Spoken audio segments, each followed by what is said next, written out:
Deborah Wilson demanded I tear down my retaining wall because it ruined her view, so I did exactly that.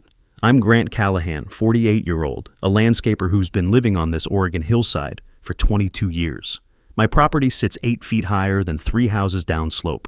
When I bought the place in 2003, I built a railroad tie retaining wall, 35 feet long, 8 feet tall, ugly as hell, but it held back 180 cubic yards of soil. The neighbors below got flat yards and dry basements.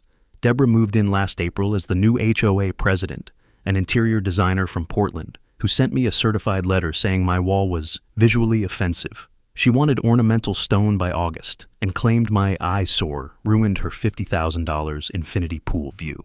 I had 30 days to comply or face $200 daily fines. I pulled my property survey from 2002, showing that wall sat 100% on my land, then my building permit with its engineer stamp. I hired a soil engineer for $3,200 to get a report that said, "Remove that wall and the slope fails, guaranteed." I sent everything to Deborah with a letter warning her what would happen. She responded through her lawyer, "Your wall, your land, but HOA standards apply. Remove it or we'll pursue legal action." My attorney laughed and said, "Give them what they want. Just get their removal request in writing." September 15th, I rented an excavator and pulled out every railroad tie over 6 hours while Deborah stood on her deck with wine, waving. I waved back, went inside, and waited.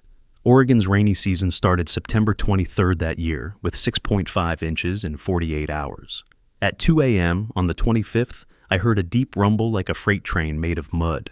180 cubic yards of soil slid downhill and crushed Deborah's pool fence, filled her infinity pool with 4 feet of mud, and shorted out her equipment. The slide hit 2 other properties, flooding basements and cracking foundations. 4 families filed insurance claims totaling $138,000, with Deborah's pool costing $85,000 to repair. She called screaming, but I reminded her she'd demanded removal in writing after I warned her with an engineer's report.